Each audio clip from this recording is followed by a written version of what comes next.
हरे कृष्णा कृष्ण कृष्ण हरे हरे, हरे राम राम राम हरे हरे। यदर्थह्य कर्माणि विद्वम्मानि असकृन्नरः करोति यतो विपर्यासम् अमोघं विन्दते फलम्।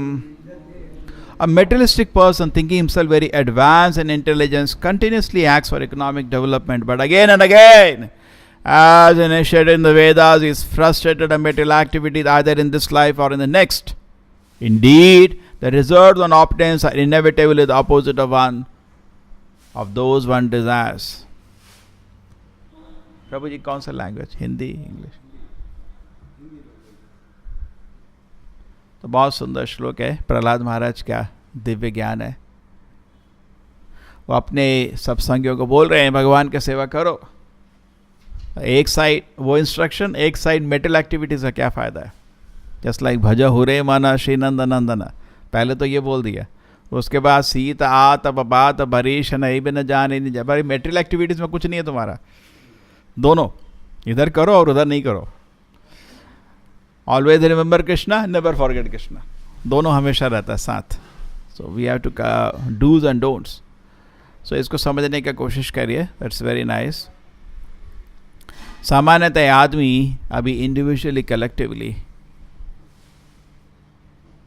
खाली इकोनॉमिक डेवलपमेंट का काम करता है। अब बहुत सुंदर है, जब प्रभुपाद जी इंडिया इंडिपेंडेंट हुई थी, प्रभुपाद जी ने एक बड़ा लंबा लेटर लिखा था नेहरू को। किसी ने पढ़ा हो? नेहरू को जो लेटर लिखा था, हाँ बहुत इसी चीज़ पे लिखा। उसने बड़ा बड़ा प्रोग्राम बनाया था इकोनॉमिक डेवलपमेंट का। अब प्रभुपाद जी कह रहे थे ये कंप्लीट प्रोग्राम नहीं है।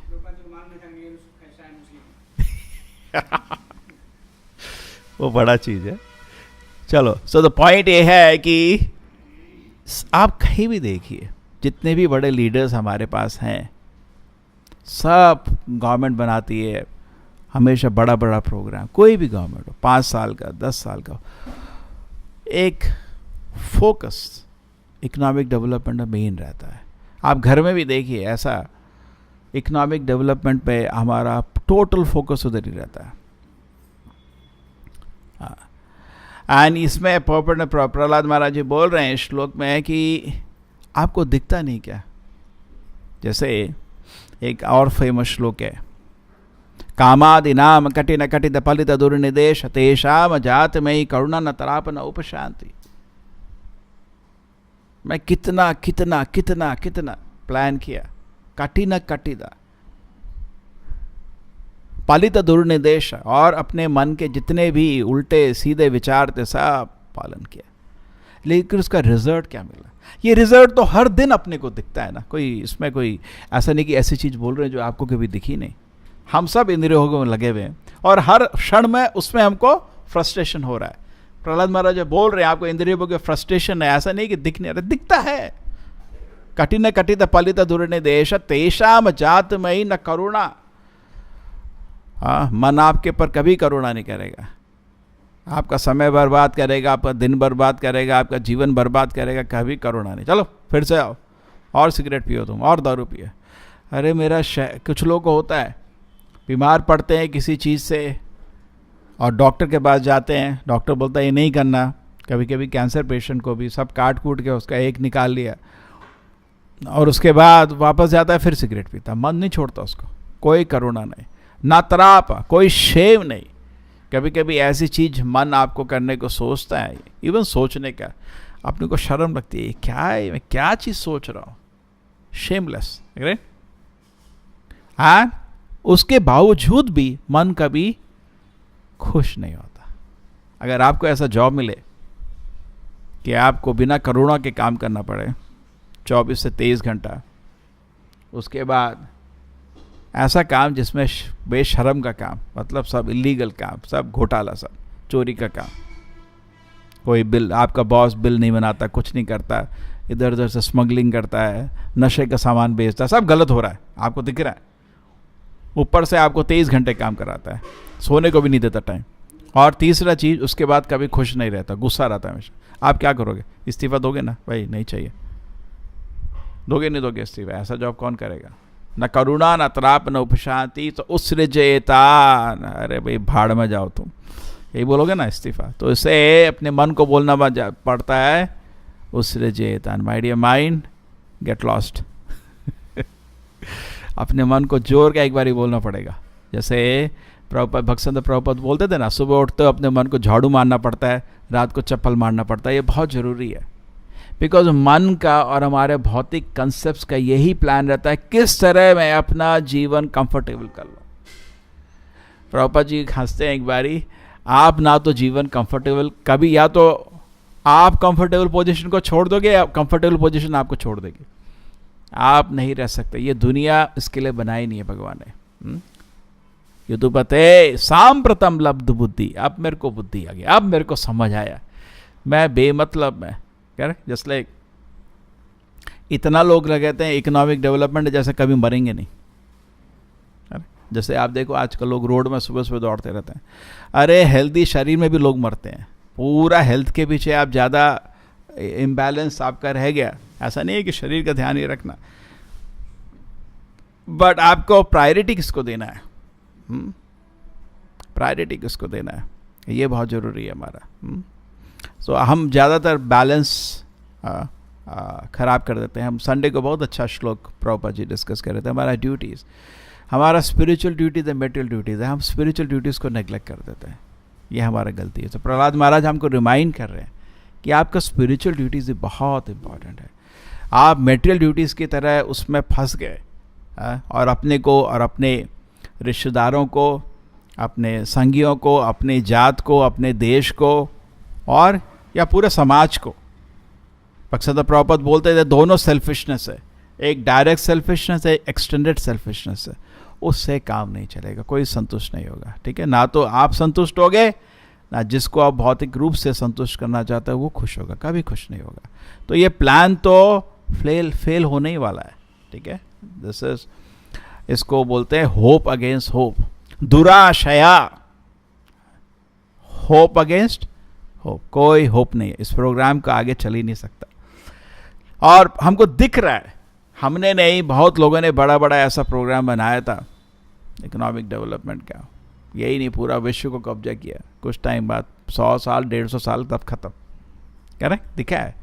अब कौन मान सकता था रोमन एम्पायर खत्म होगा, कौन मान सकता था ब्रिटिश एम्पायर खत्म होगा, काल के अनुसार सब खत्म हो गया। ठीक है, तो हम लोग ज़्यादातर एक्चुअली इकोनॉमिक डेवलपमेंट पे विचार करते हैं, उधर भी एक मूर्खता है। असली इकोनॉमिक डेवलपमेंट होता है पुण्य। अब आप मेटेरियलिस्टिक थॉट में भी देखिए, पहले लोग पुण्य काम करते तो पाप को छूते नहीं थे।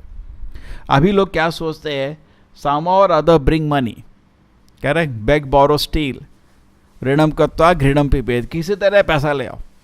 लेकिन अगर आपने पाप को छू लिया उसको करने में, आपको आनंद नहीं, दुख आएगा बहुत। पहले लोगों को ये मालूम था, कभी भी पाप को छूते नहीं थे। इसलिए लोग समाज में देखिए इतना एफर्ट इकोनॉमिक डेवलपमेंट का है।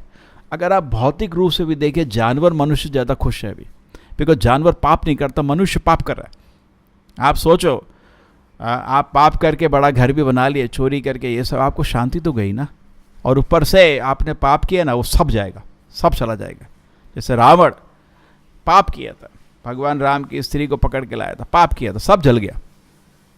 तो जो बुद्धिमान व्यक्ति होता है, इवन भौतिक रूप में अगर चल रहा है, पाप नहीं करेगा, पुण्य को करेगा। पहले लोग कोशिश करते थे, लेकिन वो भी गारंटीड नहीं है, बिकॉज इस दुनिया में खाली पुण्य करना आसान नहीं है। किंग नेगा का एग्जाम्पल, एक छोटी गलती हो गई उससे, दूसरे जन्म में उसको एक छिपकली बनना पड़ा, करेक्ट, बड़ा छिपकली। तो तब भी अगर आपको भौतिक रूप से आनंद करना है, तो प्रभुपाद जी बोलते थे एटलीस्ट लोगों को सिखाना चाहिए कैसे सतोगुण में रहो। अगर तुम कृष्ण के पास भी नहीं आना चाहते हो, एटलीस्ट सतोगुण में तो रहो, बिकॉज सतोगुण में आपका तमोगुण से सिचुएशन बहुत इम्प्रूवमेंट है, बहुत इम्प्रूवमेंट है। ठीक है, और अगर सतोगुण में रहोगे, जैसे आपका कृष्ण जी एक्सप्लेन करते हैं 12 चैप्टर में स्टेप बाय स्टेप, कि सबसे अच्छा है आप अपना मन मेरे में लगा लो। ठीक है, लेकिन अगर आप ये नहीं कर पा रहे हो तो ऐसा करो, साधना करो। अरे ये भी नहीं कर पा रहे तो मेरे मूवमेंट को मदद करो, जो भी लोग प्रचार कर रहे हैं उनको मदद करो। अरे तुम ये भी नहीं कर पा रहे तो उस एंड में चलो एटलीस्ट सत्गुण में रहो, करेक्ट, चलो दान करो, पुण्य करो। हाँ, लिस्ट में आप देखिए down down down down finally आता चलो कर्म फल त्याग करो, तो एटलीस्ट तुम सत्गुण में आ जाओ, ठीक है। लेकिन समाज को उतना भी मालूम नहीं है, ठीक है। सो प्रहलाद महाराज की यहाँ शिक्षा है कि इकोनॉमिक डेवलपमेंट हमको व्यस्त नहीं हो जाना चाहिए। हाँ, डेफिनेटली इकोनॉमिक डेवलपमेंट ऐसा नहीं है, ज़रूरत नहीं है, लेकिन उसको उस हर चीज़ के लिए टाइम होना चाहिए। 8 घंटा सोने के लिए, 8 घंटा आपके काम के लिए, बचा 8 घंटा, 8 + 8 + 8, बहुत सिंपल कैलकुलेशन है। आपका नहाना सोना सब मिला के 8 घंटे से ऊपर नहीं होना चाहिए। खाना 8 घंटे आप अपना काम करो, जो भी कुछ सेवा है अपना। जनरली लोग बाहर काम कर रहे हैं, ठीक है, ऑफिस में आप 8 घंटे, आपके पास 8 घंटा फिर भी बचा है, अब 8 घंटे में भागवत पढ़ सकते हो, जप कर सकते हो। बहुत लोग बोलते हैं जब टाइम नहीं, कैसे टाइम नहीं है? ऐसा काम क्यों करते हो 15? किसने बोला है? नहीं नहीं ऐसा नहीं चलता। अरे बाबा मूर्ख, अगर आपको 8 घंटा काम करोगे या 16 घंटा काम करोगे, अगर आपको सेम पैसा मिल रहा है तो आप 16 घंटे क्यों काम करते हो? ये कर्म के अनुसार है। आप कर लो 20 घंटे काम, आपको पुण्य के अनुसार उतना ही पैसा मिलना है जो 8 घंटे में मिलता है, तो आप 16 घंटे क्यों काम कर रहे हो? कुछ फायदा नहीं है। ये इसको उग्र कर्म बोलते हैं। ऐसा नहीं है कि भगवान नहीं पालेंगे आप अगर आप 16 घंटा नहीं काम करेंगे। पालने वाला आपका कंपनी नहीं है, भगवान पालते हैं आपको। लेकिन आपको कुछ कर्म करना चाहिए अपना नेचर के अनुसार, तो अच्छा रहेगा, ठीक है। आप अपना स्वभाव के अनुसार अगर कर्म करेंगे तो आपको तो आ ही रहा है पैसा। आप 20 घंटे क्यों काम करते हो? लोग सोचते हैं मैं इकोनॉमिक डेवलपमेंट के लिए, मैं एग्जांपल बताता ना, एक लेडी आई थी मंदिर में बहुत टाइम पहले, तो मैंने उनको बोला कि आप जप करिए। सब लोग 16 वाला जप कर रहे थे। मैंने कहा आप भी करिए ना, आपके सारे दोस्त 16। मैं 3 शिफ्ट काम करता हूँ। मैंने, किसने बोला आपको 3 शिफ्ट काम करने का? नहीं, उस नर्सिंग होम में भी जाती हूँ उधर। किसने बोला है आपको? अरे नहीं मेरे को ज़्यादा पैसा मिलेगा, वो भी गलत है। अगर आप 20 घंटे काम करोगे तो भी आपको उतना ही पैसा मिलेगा जो आपको 8 घंटे काम करके मिलेगा। आप उसको, जो पैसा आपको मिलने वाला पुण्य के अनुसार, आप उसको चेंज नहीं कर सकते। आप चेंज नहीं कर सकते उसको, तो क्यों काम कर रहे हो? ये तो मूर्खता है। मतलब हमसे चलो भक्ति तो नहीं सीखो, एटलीस्ट ये तो सीख लो कैसे रहना है मनुष्य की तरह। और जो आदमी 20 घंटे काम करता है उसका देखो घर बार नष्ट हो जाता है, क्योंकि घर, उसको वो भी सोशल एनिमल है, घर बार क्या, उसको भी सस्टेनेबल नहीं है। बहुत लोग देखे हैं मैंने, मंदिर को आ जाओ, बहुत बड़े बड़े अपने को बिजनेसमैन मानते हैं, बड़ी बड़ी उनकी दुकानें, ये सब बहुत बिजी हैं, बहुत बिजी हैं, सोने का टाइम नहीं मिलता। लेकिन बीच में 20 दिन के लिए गायब हो जाते हैं। कहाँ गए थे? फ्रांस गया तो उधर गए। क्यों गए उधर? क्योंकि वो सस्टेनेबल नहीं है। आदमी सस्टेन नहीं कर सकता। अगर आपको हर दिन, आप देखिए प्रभुपद की प्रक्रिया भी, उन्होंने विश्व में इतना बड़ा मूवमेंट बनाया, उनका दिन इतना ऑर्गेनाइज था, ये टाइम उनका सोने का, कोई ऐसा नहीं कि हम लोग जो कुछ बड़ा चीज़ क्या होगा, उत्साह आता है, हाँ बिना सोए बिना खाए काम करें। प्रभुपद जी ने ऐसा कभी नहीं किया। हर चीज़ का टाइम फिक्स था। उनका लंच का टाइम ठक 1 बजे, ठक ब्रेकफास्ट का टाइम फिक्स, इतने बजे वो मॉर्निंग वॉक के लिए जाते हैं, ठीक है। उनकी तरह नहीं कर सकते, लेकिन उनका दिन टोटली ऑर्गेनाइज था। बड़ा काम करने के लिए ये नहीं कि हम उग्र कर्म करने लगे। अगर आपको बड़ा भी चीज़ करना है, देखिए प्रभुपद जी इतनी किताबें लिखी हैं, एक दिन में थोड़ी लिखी है। मैं एक आदमी को भी मिला था, वो बहुत बड़ा राइटर है बैंगलोर। मैंने कहा आप कैसे इतनी किताबें कैसे लिख लिए? बोले मैं हर दिन 2 घंटा बैठता हूँ, लिखता हूँ, इसलिए होता है। ऐसा नहीं होता कि एक दिन बैठ गए 23 घंटे लिख दिया, ऐसा नहीं होता।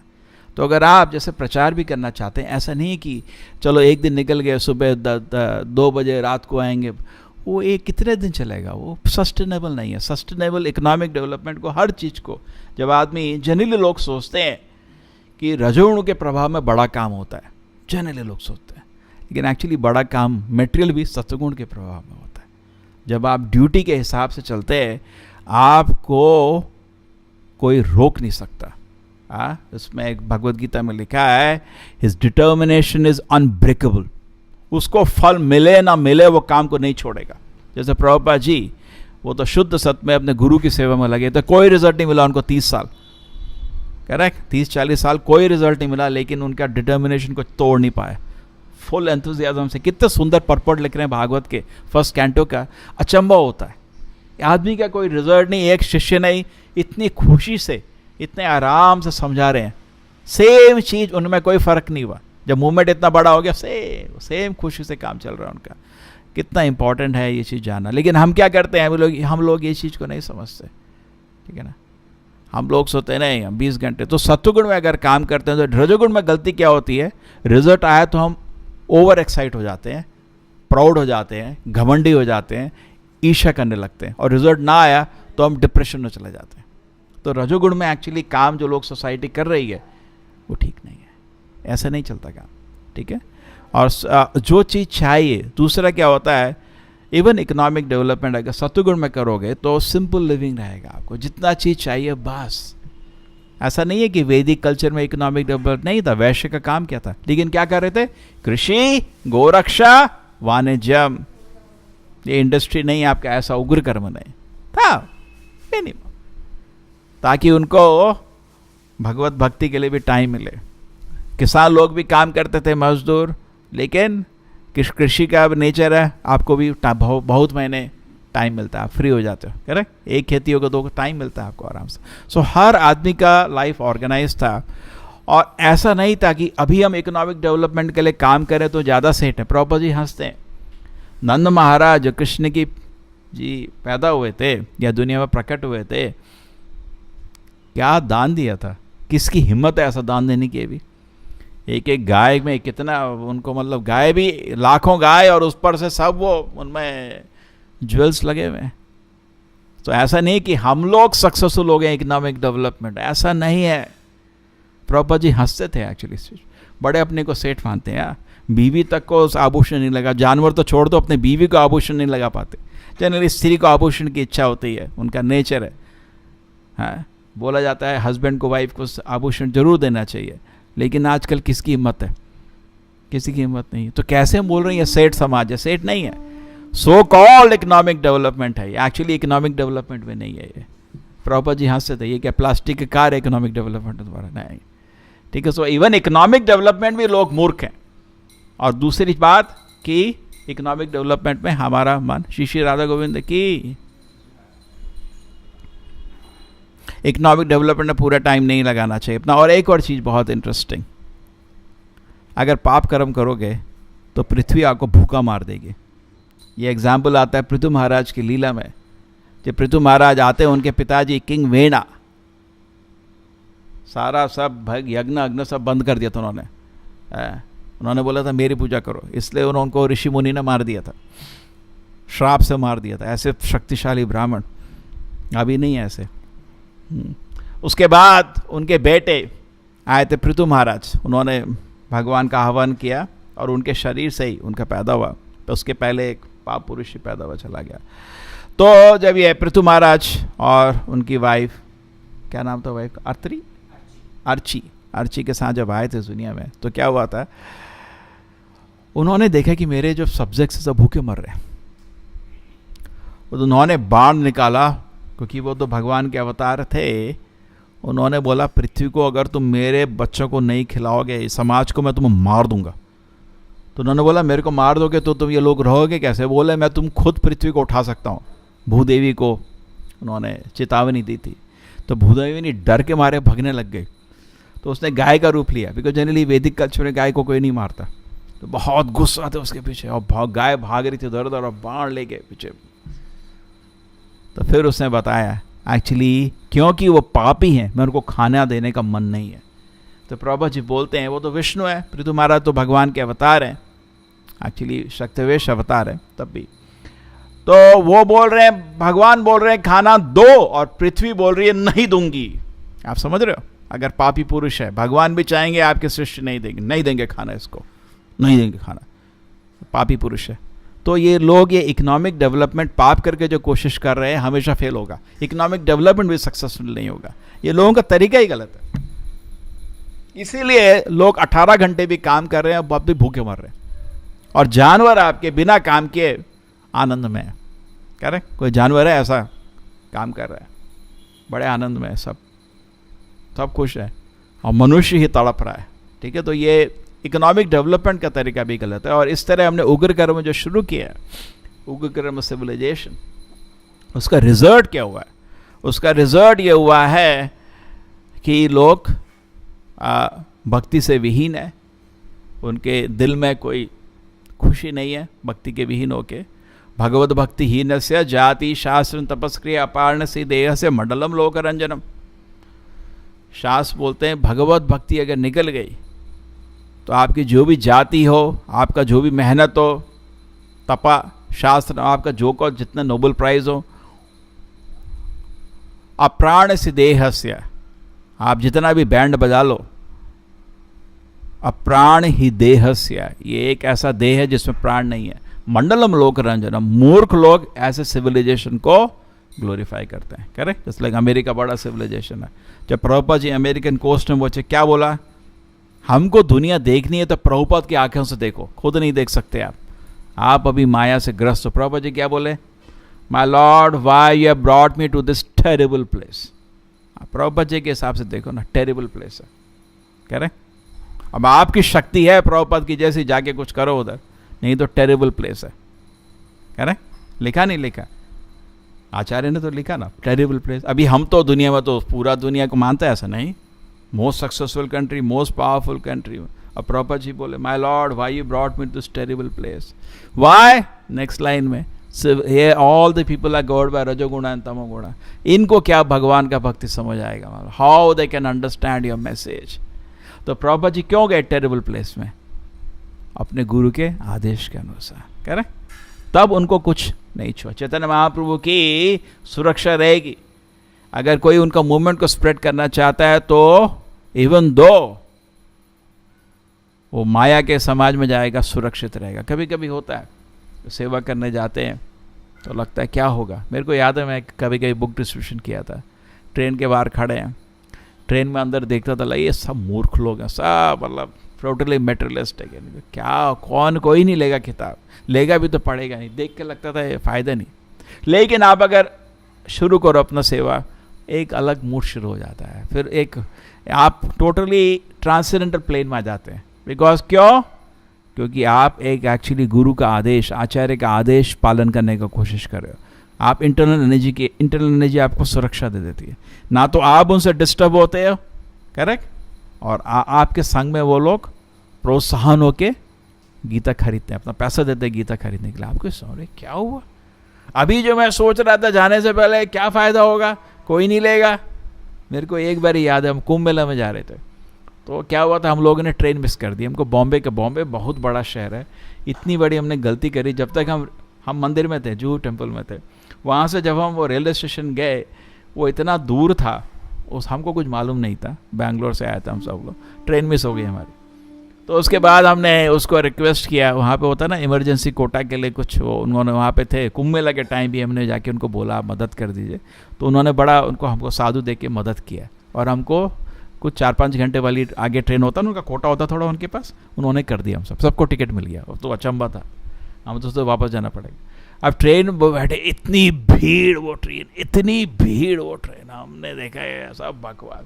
हम तो जाके मैंने कहा कुछ फ़ायदा नहीं है, किताबें बहुत थी हमारे पास, लेके जा रहे थे रास्ते के लिए भी। तो फिर एक ने बोला चलो ट्राई करते हैं। तो मैं लेटा ही हुआ था, वो वापस आए, प्रभु जी बहुत लोग आपसे बात करना चाहते हैं। हमने बोला एक इंजीनियर भी है, उनको बड़ा इंटरेस्ट है, आओ। और सारी इतनी किताबें बेची, हमको इमेजिन नहीं हो सकता। तो ये एक्चुअली जो कृष्ण का जो सेवा है वो अलग प्लेटफॉर्म है, वो इकोनॉमिक डेवलपमेंट में नहीं आता हो। It is directly under the domain of internal energy. और बहुत अच्छा अपने को सरप्राइज होता है